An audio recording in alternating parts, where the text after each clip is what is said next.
और ये सारे हेलो होते वो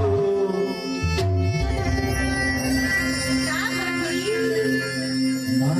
कसम सारी आधा घड़ी वाली पीछे आधा घर वाली बन गई नहीं होई जीजा। अरे सबोड़ी बन में आधा तो बनती मीना जब यही का बताऊं कते दरी 12 तारीख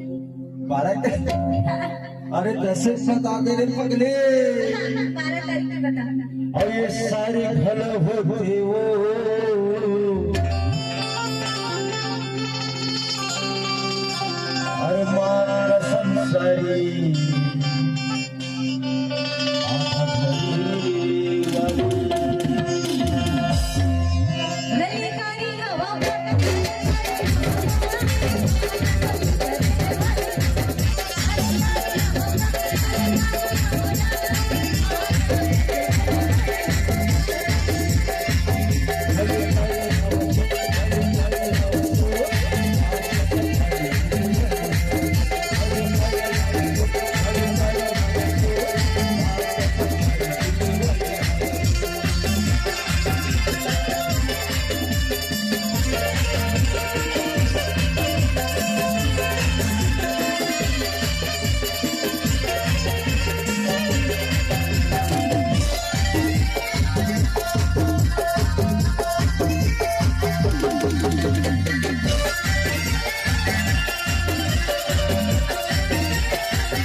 जिंदगी की बंदी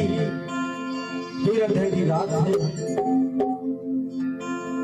अब पहली पहली मुलाकात के नवा बात से पगली मणि मेला के बाद ये मान लिया के हंस ले गुठिया ले महेर देते जिंदगी में क्या रहा है अब तो सुरता हाथ हो इधर पंचीजा के मां का समय मिस कॉल मार देबे तो हमार मोबाइल में तो रिचार्ज नहीं जीजा।